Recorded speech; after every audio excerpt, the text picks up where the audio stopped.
Puji Tuhan, ya. Baik, Bapak Ibu Saudara yang terkasih dalam Tuhan, mari buka firman Tuhan di dalam Lukas pasal yang kedua. Hari ini saya mau melanjutkan seri khotbah sepanjang bulan ini. Tema Natal kita adalah The Songs of Messiah. The Songs of Messiah itu bicara tentang nyanyian-nyanyian yang keluar, yang dicatat di Alkitab tentang peristiwa bagaimana kelahiran Tuhan kita Yesus Kristus. Dan saudara, di balik pujian yang keluar itu selalu ada arti dan makna sehingga kita tahu pujian itu untuk apa, saudara, ya. Dan 2 minggu yang lalu kita belajar bahwa nyanyian Sakaria itu yang keluar dari Sakaria yang diilhamkan Roh Kudus, yang mengalami penantian begitu panjang dalam kehidupan mereka. Sakaria dan Elisabet menantikan anak dalam kehidupan mereka dan mereka sudah sempat putus asa. Tapi di tengah keputusasaan itu Tuhan tidak pernah tinggalkan mereka, saudara. Dan di situ kita bisa melihat satu nyanyian yang keluar dari bibir Sakaria yang memuliakan Tuhan, saudara. Ya. Dan kemudian minggu lalu kita belajar tentang nyanyian Maria. Ya, nyanyian Sakaria terkenal dengan nama The Benedicte, The Benedictus.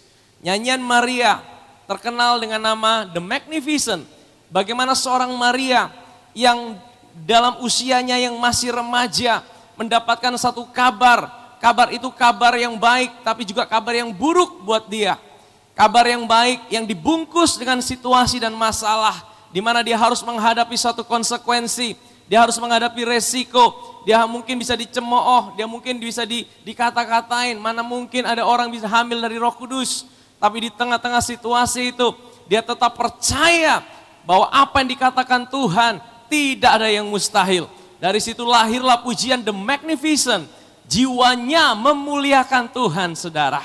Ya, pujian yang keluar dari Maria. Dan hari ini saya mau membagikan buat kita satu pujian lagi yang keluar bukan dari manusia, tapi dari mulut malaikat yang ada pada waktu peristiwa kelahiran Tuhan kita Yesus Kristus. Mari kita buka Lukas pasal yang kedua. Kita akan baca dari ayat yang pertama sampai ayat yang ke-14. Tapi hari ini kita akan fokus di ayat yang ke-11 dan ayat yang ke-14. Dan kita akan lihat pujian daripada malaikat yang dinyanyikan, saudara. Mari kita buka firman Tuhan dalam Lukas pasal yang kedua. Lukas pasal yang kedua ayat yang pertama. Pada waktu itu, Kaisar Agustus mengeluarkan satu perintah, menyuruh mendaftarkan semua orang di seluruh dunia. Inilah pendaftaran yang pertama kali diadakan sewaktu Kirenius menjadi wali negeri di Syria. Maka pergilah semua orang mendaftarkan diri, masing-masing di kotanya sendiri. Demikian juga Yusuf pergi dari kota Nazaret di Galilea ke Yudea, ke kota Daud yang bernama Bethlehem, karena ia berasal dari keluarga dan keturunan Daud, supaya didaftarkan bersama-sama dengan Maria tunangannya yang sedang mengandung. Ketika mereka di situ, tibalah waktunya bagi Maria untuk bersalin, dan ia melahirkan seorang anak laki-laki, anaknya yang sulung, lalu dibungkusnya dengan lampin dan dibaringkannya di dalam palungan, karena tidak ada tempat bagi mereka di rumah penginapan. Di daerah itu ada gembala-gembala yang di padang menjaga kawanan ternak mereka pada waktu malam. Tiba-tiba berdirilah seorang malaikat Tuhan di dekat mereka, dan kemuliaan Tuhan bersinar meliputi mereka, dan mereka sangat ketakutan. Lalu kata malaikat itu kepada mereka, "Jangan takut, sebab sesungguhnya aku memberitakan kepadamu kesukaan besar untuk seluruh bangsa. Hari ini telah lahir bagimu juru selamat, yaitu Kristus Tuhan di kota Daud. Dan inilah tandanya bagimu. Kamu akan menjumpai seorang bayi dibungkus dengan lampin dan terbaring di dalam palungan. Dan tiba-tiba tampaklah bersama-sama dengan malaikat itu sejumlah besar bala tentara sorga yang memuji Allah. Katanya, kemuliaan bagi Allah di tempat yang maha tinggi, dan damai sejahtera di bumi di antara manusia yang berkenan kepadanya." Saya ulangi lagi ayat yang ke-11. Dikatakan, hari ini telah lahir bagimu juru selamat, yaitu Kristus Tuhan di kota Daud. Ayat 14, kemuliaan bagi Allah di tempat yang maha tinggi, dan damai sejahtera di bumi di antara manusia yang berkenan kepadanya. Saudara, kita akan melihat apa yang menjadi dasar malaikat itu bisa menaikkan pujian, kemuliaan bagi Elohim, kemuliaan bagi Tuhan di tempat yang maha tinggi. Ini pujian bukan dari manusia, saudara. Ini pujian yang dinyanyikan oleh kita setiap kali hari Natal.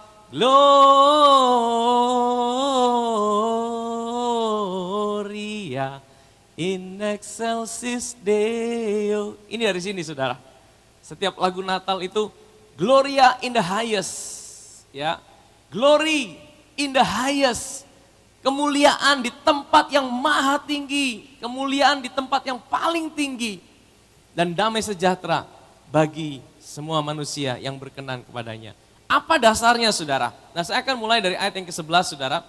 Dikatakan, hari ini telah lahir bagimu Juru Selamat, yaitu Kristus Tuhan di kota Daud. Ini yang menjadi poinnya, saudara. Ini yang menjadi poinnya. Hari ini bicara tentang apa, saudara? Hari ini hari apa? Kita tidak mengkultuskan satu hari, saudara. Dan saya percaya ya, kalau kita dapat kesempatan merayakan di tanggal 25, itu satu hal yang luar biasa. Tapi kita tidak tahu persis tanggal berapa, dan bagi saya itu tidak penting soal tanggal persisnya berapa. Bagi saya esensi di balik kelahiran itu yang paling penting, saudara. Bahwa kita punya Tuhan, Allah yang menjadi manusia. Amin, saudara. Itu yang paling penting, saudara. Ini yang menjadi satu hal yang susah untuk dimengerti, saudara. Dan ditentukan hari ini, hari itu hari apa, saudara? Hari di mana Kristus lahir, ya. Tapi saudara, di balik bisa terjadi kata hari ini, saya percaya hari ini itu hari yang ditentukan oleh Tuhan. Di balik kata hari ini itu ada sebuah skenario besar daripada Tuhan. Kalau saudara lihat, kita tahu latar belakang kenapa bisa terjadi sampai ada kata hari ini telah lahir bagimu Juru Selamat di kota Daud, saudara. Saudara tahu, itu satu perjalanan yang panjang dari Yusuf dan Maria. Yusuf dan Maria itu tinggal di tinggal di Galilea, saudara. Tapi untuk bisa menggenapi hari ini, mereka harus dibawa Tuhan untuk pindah ke kota Bethlehem. Karena firman Tuhan katakan, Mesias itu harus lahir di Bethlehem. Bethlehem itu suatu tempat yang kecil, yang kumuh. Tempat yang sebenarnya tidak dipandang. Kalau saudara ke Israel hari ini, Bethlehem itu diberikan kepada Palestina. Israel itu pintar, saudara. Mereka tahu kota-kota yang tidak dianggap kota kecil itu dikasih ke Palestina. Bethlehem, Jericho, ya, tepi barat dan itu yang gersang-gersang itu dikasih ke Palestina. Itu kota yang terisolasi, Bethlehem. Kota yang terjadi kengerian, kota yang terjadi sebuah pembunuhan bayi. Kota di mana bayi-bayi berumur di bawah 2 tahun dibunuh dengan sadis, saudara. Kalau hari-hari ini di kota Kupang juga kita sedang heboh, peristiwa bayi terbunuh. Itu cuma satu, kalau 2000 tahun yang lalu pernah terjadi. Ribuan bayi di bawah 2 tahun dibantai dengan sadis. Dan itu sudah terjadi, saudara, 2000 tahun yang lalu. Dan Bethlehemlah tempat di mana itu kengerian terjadi. Kenapa Tuhan pilih Bethlehem? Di mana terjadi kengerian, di mana terjadi sesuatu yang sulit. Yesus juga lahir bukan di tempat yang situasi politik yang bagus. Yesus lahir di tengah-tengah bangsa Israel sedang ada dalam kesulitan. Mereka ada dalam sebuah penjajahan. Mereka ada dalam sebuah situasi yang sulit. Mereka habis dijajah. Ya, mereka dalam keadaan terjajah dari Babilonia, Persia, Yunani, kemudian Romawi. Mereka dari satu penjajahan kepada penjajahan yang lain. Mereka dalam situasi yang sulit. Yesus memilih hadir di dalam situasi seperti itu, saudara. Untuk memberikan kita sebuah pengharapan apa? Kalau apapun situasimu yang hari ini mungkin kau sulit. Mungkin gelap seperti Bethlehem. Mungkin terjadi kengerian. Tidak pernah menghalangi kuasa Tuhan untuk bekerja di dalam hidup saudara dan saya. Amin, saudara. Berita Natal itu berikan kita sebuah kepastian.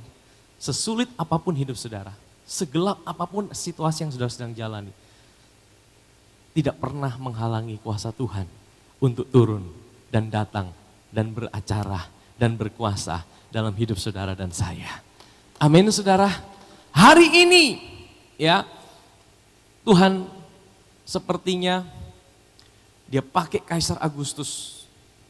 Saudara tahu, Yusuf dan Maria mungkin tidak tahu mereka harus pergi ke Bethlehem. Bagi orang yang sedang mengandung, lebih nyaman untuk melahirkan di rumahnya sendiri. Betul ya saudara? Kalau saudara sedang mengandung, yang pernah mengandung, ya masa nyaman untuk melahirkan kita melakukan perjalanan jauh. Apalagi zaman dahulu tidak ada mobil, tidak ada fasilitas, mau pergi mesti naik keledai, naik kuda. Saudara bayangkan dalam keadaan kandungan besar, naik keledai, wah bisa melahirkan di jalan saudara. Dan tanah yang begitu gersang, yang kotor, perjalanan jauh dari selatan ke utara, saudara, dari utara ke selatan. Tapi saudara tahu, Tuhan itu dia atur skenario begitu luar biasa supaya bisa terjadi namanya hari ini. Dia pakai yang namanya Kaisar Agustus untuk buat pendaftaran penduduk pertama di seluruh dunia untuk narik pajak. Mungkin dalam pikirannya Kaisar Agustus, aku harus daftar seluruh rakyat yang ada di daerah jajahanku supaya aku bisa tarik pajak dari hidup mereka. Tetapi di balik apa yang direncanakan oleh Kaisar Agustus, ada sebuah rencana ilahi yang jauh lebih besar, yang Kaisar Agustus tidak tahu, yang dipakai oleh Tuhan, memakai pikiran dan cara Kaisar Agustus untuk bawa seorang Maria untuk pergi ke Bethlehem untuk melahirkan seorang putra juru selamat dunia. Dan bahkan harus mengalami situasi yang sulit, pintu demi pintu tertutup, penginapan demi penginapan tertutup. Saya percaya Maria dan Yusuf tidak pernah punya planning untuk melahirkan di kandang. Betul?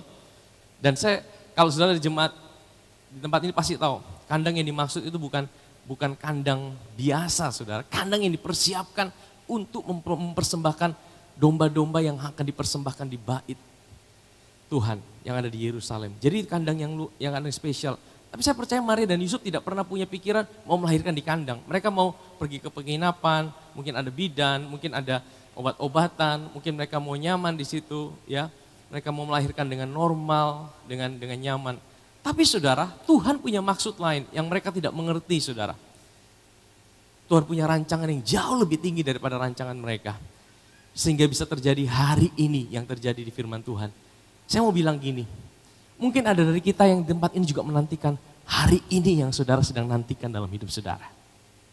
Ada hari ini yang kau sedang nantikan dalam hidupmu, kau tidak mengerti. Mungkin kau juga seperti dipaksa berjalan dalam sebuah ketidaknyamanan. Mungkin kau buat planning yang sepertinya dikacaukan oleh keadaan. Mungkin kau sedang menghadapi pintu demi pintu yang tertutup dalam kehidupanmu. Engkau tidak mengerti kenapa Tuhan seperti ini. Kenapa Tuhan seperti ini? Tapi saya percaya di balik semua pertanyaan mengapa ada satu rancangan ilahi yang Tuhan atur dalam hidup saudara dan saya, orang yang dikasihinya, supaya kita bisa menggenapi yang dinamakan hari ini dalam kehidupan kita. Amin saudara. Saya percaya setiap kita punya hari ini dalam hidup saudara dan saya. Amin saudara. Kata hari ini itu bicara soal apa yang Tuhan tetapkan dalam hidup saudara. Kadang-kadang kita tidak mengerti bagaimana untuk menggenapi hari ini itu saudara.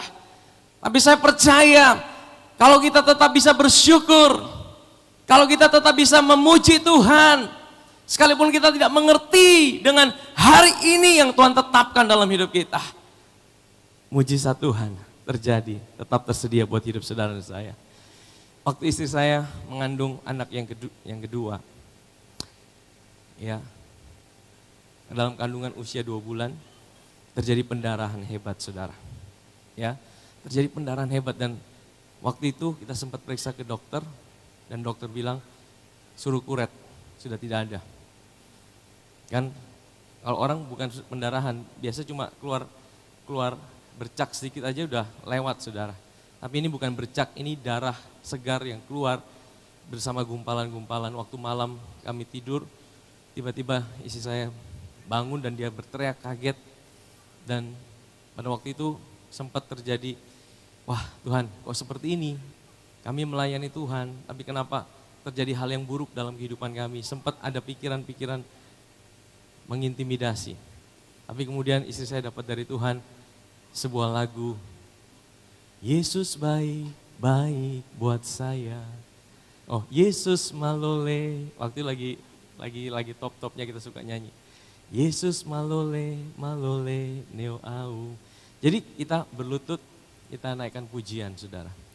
Kita tidak mengerti ya rancangan Tuhan, tapi kita belajar mempercayai dengan naikkan pujian bagi Tuhan. Amin, saudara.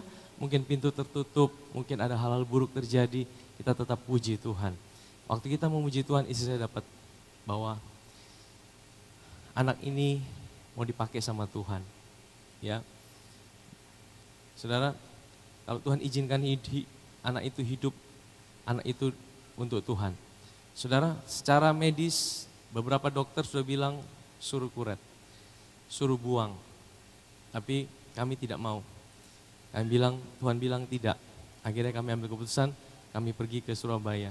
Dan puji Tuhan, sejak dari hari pendarahan sampai hari melahirkan, istri saya terus di tempat tidur, saudara.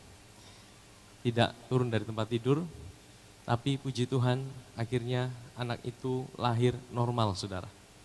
Normal dan hari ini sehat, badannya tinggi besar, ada di tempat ini.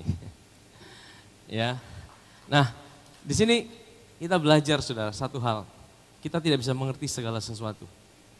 Tapi kita punya Tuhan yang tahu hari ini dalam hidup saudara. Saudara mungkin tidak tahu hari ini yang sedang apa, hari ini buat saudara apa. Tapi Tuhan tahu. Tuhan bisa pakai Kaisar Agustus untuk membuat Maria dan Yusuf menggenapi hari ini dalam kehidupan mereka. Tuhan juga bisa pakai orang-orang yang tidak saudara kenal, yang tidak pernah saudara pikirkan untuk membuat hari ini itu terjadi dalam hidup saudara. Amin, saudara.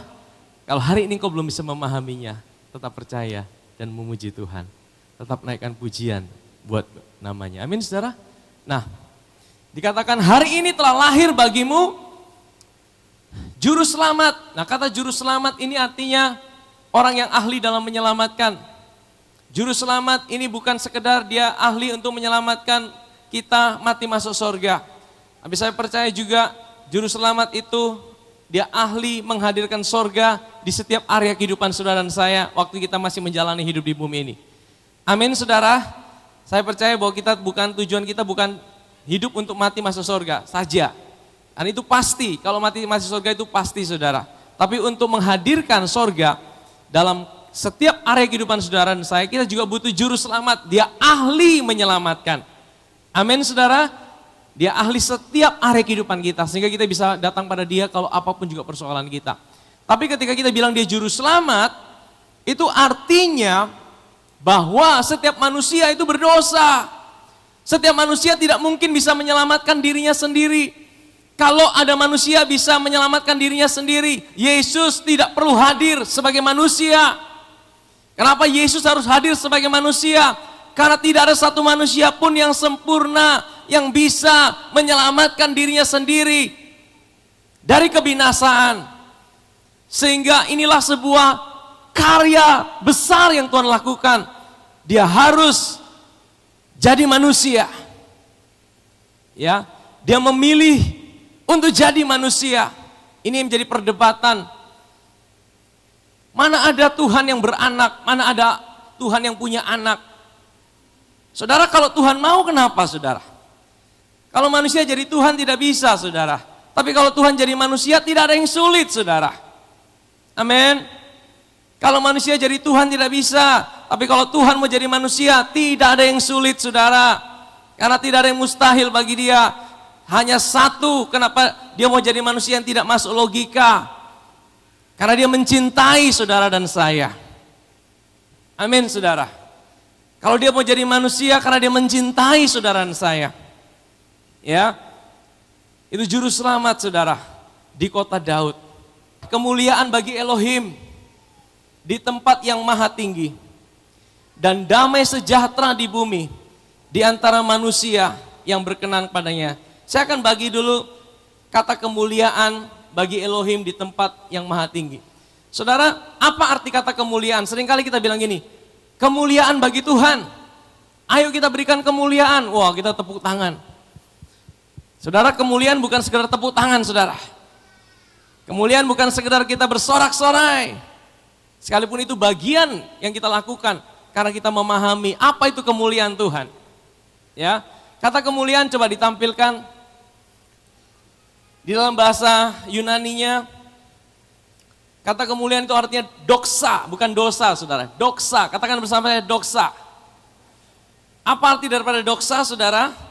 Doksa itu adalah dignity, glory, honor, praise, and worship. Ya. Dignity, glory, honor, praise, and worship. Dibagi dua arti. Yang pertama, opinion. Opinion itu artinya apa? Opini. Opini itu apa? Cara pandang. Bagaimana kita mempunyai opini tentang sesuatu. Nah, tapi ini bukan tentang sesuatu, ini tentang seseorang. Kalau kita berikan kemuliaan pada seseorang, artinya kita memiliki cara pandang kita terhadap orang itu. Ya, cara pandang, opini, judgment atau view. Judgment artinya kita memiliki sebuah penghakiman, kita memutuskan siapa orang ini. Atau Tuhan, ya, Tuhan melihat kita dalam kemuliaan. Hari ini saudara, kemuliaan Tuhan di mana? Kemuliaan Tuhan itu di dalam hidup saudara dan saya, betul? Nah, view, cara pandang. Di bagian yang kedua, ini menarik saudara, dikatakan opinion, estimate, estimasi. Sekali lagi ini bicara tentang cara pandang. Whether good or bad. Entah itu baik atau buruk. Ya. Jadi begini saudara, dalam perjanjian lama, kemuliaan Tuhan itu bisa bicara tentang sesuatu yang baik, bisa juga bicara tentang sesuatu yang buruk. Kabot itu kemuliaan dalam bahasa Ibrani. Kalau orang bertemu dengan kemuliaan Tuhan di dalam perjanjian lama, itu bisa baik, bisa buruk. Orang bisa mati saudara kalau ketemu kemuliaan Tuhan, hidupnya tidak kudus dalam perjanjian lama. Dan itu ada beberapa kejadian. Ya, Ikabod kehilangan kemuliaan Tuhan. Bisa baik atau buruk. Tapi dikatakan di sini in the New Testament di dalam perjanjian baru, always, katakan always. Always itu selalu a good opinion concerning one. Jadi dalam perjanjian baru, kata kemuliaan itu selalu bicara tentang good opinion. Satu cara pandang yang baik, satu pemahaman yang baik tentang seseorang. Jadi hari ini saudara, kalau saudara bilang dalam hidup saudara kemuliaan Tuhan, bagaimana Tuhan lihat hidup saudara? Tuhan selalu punya good opinion terhadap hidup saudara. Tuhan selalu punya cara pandang yang baik terhadap hidup saudara. Bukan karena saudara baik, bukan karena saya baik, tapi dalam saudara dan saya ada karya Kristus. Amin saudara. Kenapa Tuhan melihat saudara baik hari ini? Kenapa Tuhan melihat saudara benar hari ini? Bukan karena kita baik. Kenapa dia melihat kemuliaannya dalam hidup saudara? Good opinion. Karena ada karya Kristus dalam hidup kita. Amin saudara. Kemuliaan bagi Allah di tempat yang maha tinggi. Apa artinya kemuliaan bagi Allah? Artinya, apa artinya kita berikan kemuliaan bagi dia? Kita tadi lihat artinya good opinion. Good opinion itu apa? Cara pandang yang baik. Jadi apa cara pandang yang baik terhadap Tuhan yang kita lihat? Ini bicara tentang gini saudara. Kalau saudara memuji dan menyembah Tuhan, itu bukan sekedar kita pukul tangan, kita menyanyi dengan bibir kita menaikkan suara. Bukan soal suara yang bagus. Suara yang bagus itu bagus saudara. Tapi kalau kita menyanyi tanpa satu pemahaman tentang siapa Tuhan itu, kita tidak bisa berikan kemuliaan buat dia. Bagaimana kita bisa berikan kemuliaan buat dia ketika kita tahu siapa dia? Waktu kita tahu siapa dia, kita baru tahu siapa diri kita di mata Tuhan. Itulah kita bisa berikan kemuliaan buat Tuhan. Dan apa yang malaikat nyanyikan? Kemuliaan bagi Elohim di tempat yang maha tinggi. Waktu saya renungkan ini, apa artinya ini? Ini artinya malaikat sedang berikan satu pujian, malaikat sedang ajar sama kita. Bagaimana cara kita berikan kemuliaan bagi Tuhan di tempat yang maha tinggi. Artinya ini loh yang Tuhan senang. Ini kemuliaan yang Tuhan senang waktu kita sadar itu. Apa itu saudara? Apa yang terjadi pada waktu itu? Tuhan menjadi manusia. Jadi waktu saya renungkan ini, kemuliaan Tuhan itu bukan bicara tentang sebenarnya yang Tuhan senang dalam hidupmu. Good opinion terhadap Tuhan itu bukan Bukan soal bagaimana dia ada di tahta, dia punya segala kuasa. Ya, itu predikat Tuhan semua. Itu luar biasa. Tapi saya mau bilang gini, waktu malaikat bilang kemuliaan bagi Allah di tempat yang maha tinggi, itu bukan bicara waktu Tuhan itu sedang ada di tahta dalam kekekalan, dia bisa ciptakan apa saja, dia ciptakan langit dan bumi. Tapi waktu malaikat memuji Tuhan, kemuliaan bagi Allah di tempat yang maha tinggi adalah waktu Allah itu atau Elohim itu menjadi manusia. Hendaklah kamu dalam hidupmu bersama menaruh pikiran dan perasaan yang terdapat juga dalam Kristus Yesus. Yang walaupun dalam rupa Allah, dalam rupa Elohim, tidak menganggap kesetaraan dengan Elohim itu sebagai milik yang harus dipertahankan. Ini peristiwa Natal, saudara. Melainkan telah mengosongkan dirinya sendiri dan mengambil rupa seorang hamba dan menjadi sama seperti manusia. Saudara, untuk Tuhan menjadi manusia dibutuhkan begitu banyak pengorbanan. Dia harus korbankan, dia punya tahta, harga diri. Dia harus mengosongkan dirinya dari yang tidak terbatas menjadi terbatas, saudara. Itu dia turunkan derajatnya itu jauh sekali. Ya, kalau saudara dibilang, ayo hari ini kita punya kesempatan berubah jadi tikus, mau tidak saudara? Ada yang mau berubah jadi tikus? Atau berubah jadi binatang yang lain? Saya percaya kita tidak mau, ngapain? Berubah jadi semut, tidak ada yang mau. Kita direndahkan. Tapi waktu Tuhan jadi manusia, dia menurunkan derajatnya jauh lebih tinggi daripada ketika kita bisa berubah jadi sesuatu yang lebih rendah. Itu menandakan bahwa Tuhan dia mengosongkan dirinya, dia buang semuanya, harga dirinya, ya, untuk bisa jadi manusia, saudara. Karena kalau dia tidak jadi manusia, saudara tidak bisa kenal dia. Kalau dia tidak jadi manusia, saudara tidak bisa tahu siapa Tuhan itu. Hanya karena dia jadi manusia, saudara bisa kenal siapa dia itu. Karena dia sama seperti kita. Mari kita baca terus, saudara. Melainkan telah mengosongkan dirinya sendiri dan mengambil rupa seorang hamba dan menjadi sama dengan manusia. Dan dalam keadaan sebagai manusia, ia telah merendahkan dirinya dan taat sampai mati, bahkan sampai mati di kayu salib. Ini peristiwa Paskah. Ya. Dan dalam keadaan sebagai manusia, ia telah merendahkan dirinya dan taat sampai mati, bahkan sampai mati di atas kayu salib. Ayat 9. Itulah sebabnya Elohim sangat meninggikan dia dan mengaruniakan kepadanya nama di atas segala nama, supaya dalam nama Yesus bertekuk lutut segala yang ada di langit, yang ada di bawah bumi, dan dia berada di atas bumi. Ini waktu dia naik ke sorga. Jadi karya Kristus sekali lagi itu bicara mulai dari kelahirannya sebagai manusia, dia hidup sebagai manusia, kematiannya itu Paskah, kebangkitannya, dan dia naik ke sorga. Itu satu paket yang tidak bisa dipisahkan satu dengan yang lainnya. Ya, itu satu paket, saudara. Tidak bisa kita bilang saya hanya merayakan kelahirannya, tidak bisa. Saya hanya merayakan kematiannya karena itu yang disuruh, tidak bisa, saudara. Incarnation itu alam jadi manusia. Crucifixion itu dia disalib. Resurrection dia bangkit, dan hari ini dia naik di sorga. Sebagai kita dia ada di sorga, saudara. Itu semua satu paket dia lakukan sebagai manusia. Inilah yang disebut malaikat itu adalah ketika dia memuliakan, dia berikan kemuliaan yang tertinggi. Dengan cara yang sama, kalau kita mau berikan kemuliaan yang terbaik buat Tuhan, kalau kita mau memberikan kemuliaan yang terbaik buat Tuhan, kita harus tahu apa yang menjadi karyanya dalam hidup kita. Amin, saudara. Ya. Jadi saudara, saya bayangkan, saya renungkan gini, saudara. Ternyata Tuhan itu menemukan kepuasannya ketika dia menjadi manusia. Dia sama seperti saudara. Dia mati di atas kayu salib. Dia naik ke sorga hari ini sebagai pribadinya. Disitulah dia menemukan kepuasannya. Dia menemukan kesenangannya. Dia menemukan kemuliaannya yang sesungguhnya. Waktu dia bisa menyelamatkan saudara dan saya. Waktu dia bisa mencintai saudara dan saya.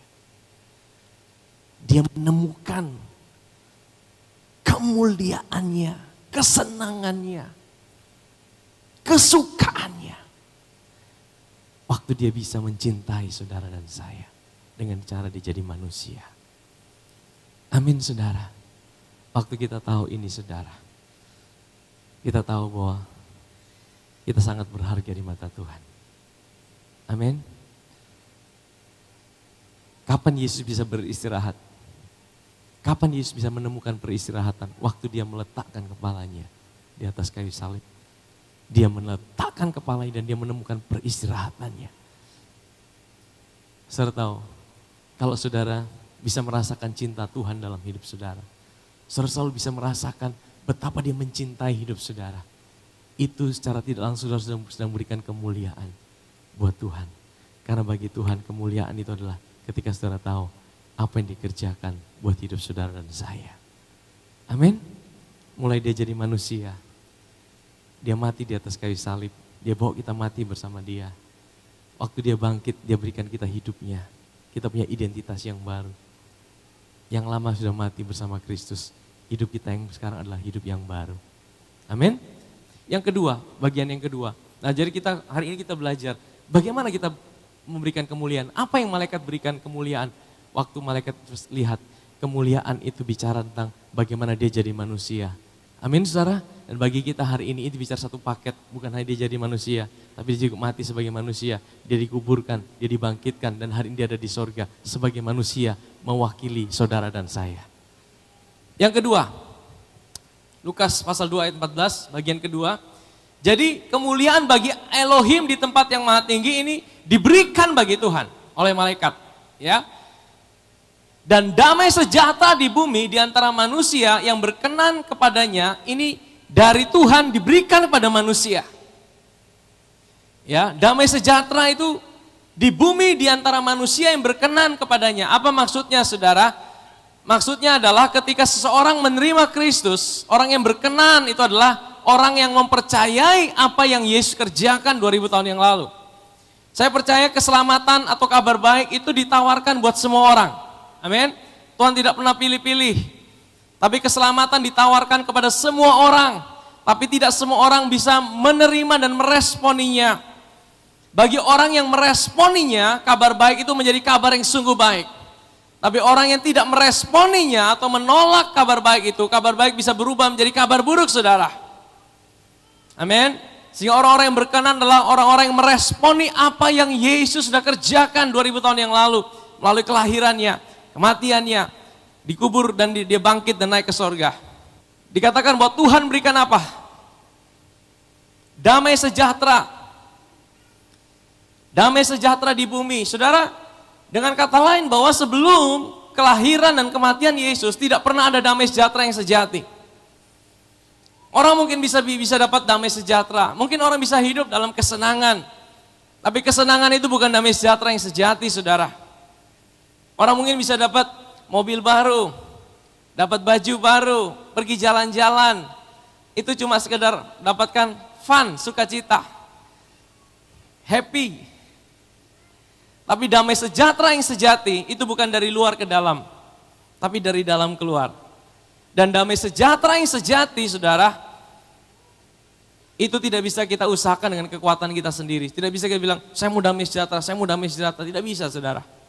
Damai sejahtera itu timbul karena apa yang kita percayai tentang Kristus dan apa yang dia kerjakan buat hidup saudara dan saya. Coba kita buka Roma 5 ayat yang pertama. Sebab itu kita yang dibenarkan karena iman. Sebab itu kita yang dibenarkan karena iman. Sebelumnya kita dibenarkan karena iman di tempat ini. Yesus hadir sebagai manusia untuk memberikan kita jalan bahwa kita tidak mungkin bisa dibenarkan karena kekuatan kita sendiri. Amin. Yesus hadir sebagai manusia untuk menunjukkan bahwa semua manusia tidak mungkin bisa dibenarkan karena perbuatannya sendiri. Kita yang dibenarkan karena iman, maka kita akan hidup dalam apa? Kita akan hidup dalam apa? Damai sejahtera dengan Allah oleh karena Tuhan kita Yesus Kristus. Jadi damai sejahtera itu saudara, itu bukan kita lakukan dengan kekuatan kita, tapi waktu kita menerima Yesus sebagai Tuhan, waktu kita tahu, waktu kita menerima Dia, kita diterimanya, kita dicintainya, kita dikasihinya tanpa syarat, kita diterimanya tanpa sebab.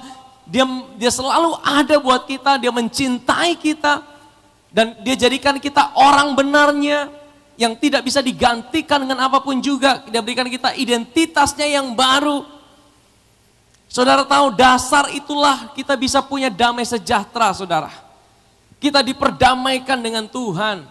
Jadi waktu Yesus lahir sebagai manusia, misinya adalah lahir untuk mati. Tidak ada satu manusia pun lahir untuk mati. Kalau semua manusia lahir mau jadi apa? Jadi dokter, jadi presiden, jadi gubernur. Hanya satu manusia lahir untuk mati, namanya siapa? Yesus Kristus. Dia mati muda, 33 tahun. Dia lahir memang untuk mati, saudara. Makanya malaikat kasih tanda. Dia lahir dibungkus kain lampin. Sama seperti waktu mati dia dibungkus kain kafan. Dia mati di tempat pengorbanan. Dia lahir di tempat pengorbanan, menunjukkan bagaimana dia akan mati. Yesus adalah misinya cuma satu, lahir untuk mati. Untuk apa? Untuk menyelamatkan hidup saudara dan saya. Untuk membenarkan hidup saudara dan saya. Untuk memperdamaikan kita sehingga kita boleh datang pada Tuhan tanpa rasa takut lagi. Untuk bisa buat kita punya keberanian, untuk bisa menghampiri tahta Tuhan tanpa kita harus merasa Tuhan akan tolak hidup kita. Kalau saudara punya damai sejahtera ini, saudara, damai sejahtera inilah akar daripada segala damai sejahtera yang lain. Kalau saudara mau punya damai sejahtera dalam hidup ini, saudara harus mempercayai hal ini. Apa yang saudara percayai? Bahwa saudara adalah orang benar yang dibenarkan karena apa yang Yesus kerjakan. Itu adalah dasar daripada segala damai sejahtera yang kita butuhkan dalam hidup ini. Kalau saudara kuat di sini, saudara, maka saudara bisa berdamai dengan diri saudara sendiri. Banyak kali, saudara, kita tidak bisa berdamai dengan diri kita. Banyak kali kita tidak bisa terima diri kita. Kalau saudara tidak bisa terima diri saudara, saudara tidak mungkin bisa menerima orang lain.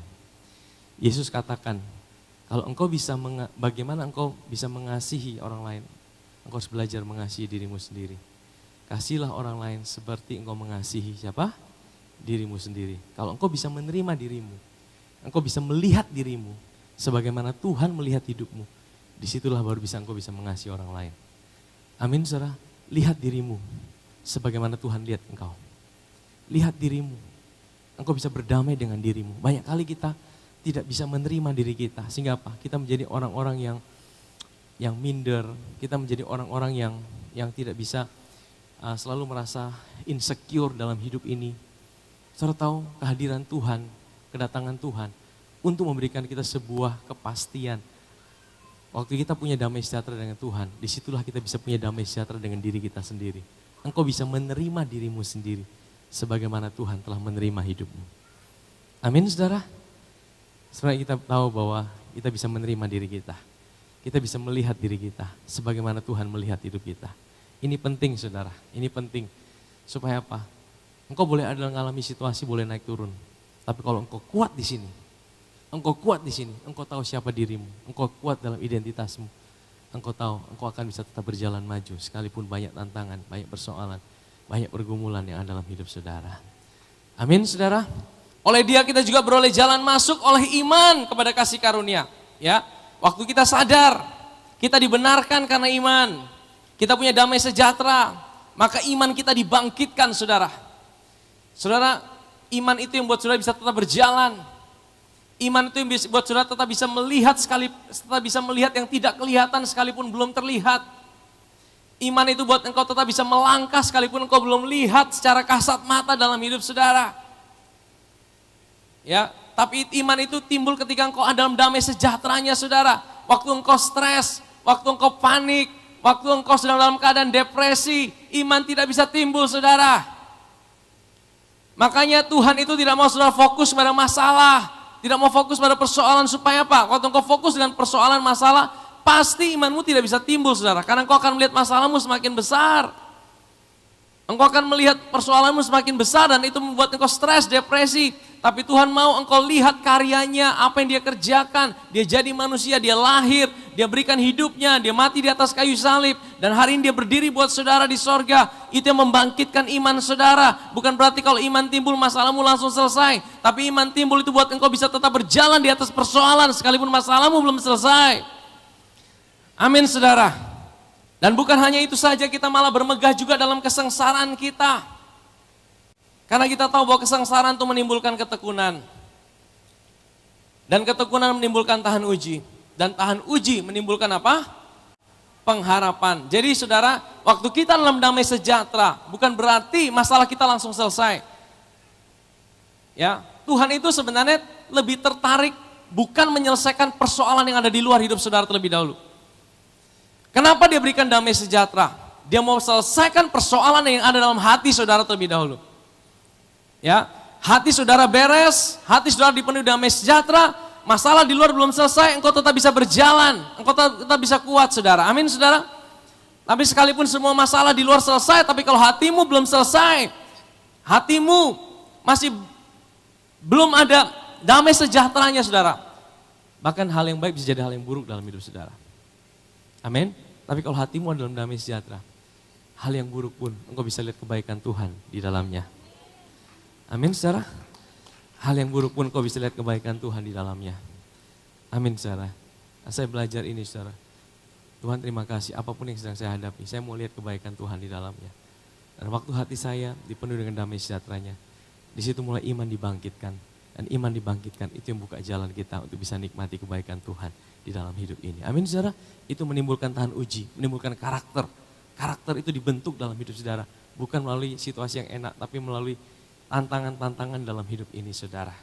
Dan yang terakhir, dan pengharapan tidak mengecewakan. Karena apa? Karena kasih Allah telah dicurahkan dalam hati kita oleh Roh Kudus yang dikaruniakan kepada kita. Amin saudara. Pengharapan tidak mengecewakan. Engkau bisa tetap punya damai sejahtera. Waktu engkau hidup dalam pengharapan. Orang yang kuat adalah orang yang tak punya pengharapan dalam hidupnya. Kita orang yang paling malang saudara. Karena hidup kita seperti tidak ada arah dan tujuan. Pengharapan itu yang menggerakkan kita untuk tetap maju saudara. Amin. Dan pengharapan tidak mengecewakan karena apa? Karena Roh Kudus mencurahkan kasih-Nya. Roh Kudus mengingatkan kita akan karya Kristus. Roh Kudus ingatkan kita, kesenangan Tuhan adalah menyelamatkan hidup saudara. Kesenangan Tuhan adalah mencintai hidup saudara. Kesenangan Tuhan adalah ketika dia bisa memulihkan hidup saudara. Amin. Tuhan tidak pernah kekurangan ketika engkau datang pada dia. Tuhan tidak pernah berkurang ketika engkau datang dan ambil daripada dia. Tuhan semakin dipuaskan ketika dia bisa memulihkan, dia bisa menyelamatkan, dia bisa menyembuhkan, dia bisa mencintai hidup saudara dan saya. Amin saudara. Amin. Berita Natal adalah yang pertama bagaimana kita berikan kemuliaan bagi dia. Ketika engkau tahu kemuliaan itu bagi Tuhan yang paling penting apa sih? Tuhan itu yang paling disenangkan apa? Waktu kita tahu bahwa dia mau menyenangkan dan dia mau jadi sama dengan saudara untuk mencintai hidup saudara. Dengan cara apa? Dia lahir, dia mati, dia dikuburkan, dia dibangkitkan, dan dia naik ke surga sebagai saudara dan saya hari ini. Amin saudara, itu kesenangannya, itu kemuliaannya, itu yang disukai oleh Tuhan. Dan yang kedua, dia berikan damai sejahtera buat saudara dan saya yang ada di bumi, yang diperkenan oleh dia. Waktu saudara percaya kepada dia, aku percaya Tuhan, bahwa sekalipun aku belum melihat, aku punya Tuhan yang ada buat hidupku. Damai sejahteranya yang menguasai hati dan pikiran saudara. Amin.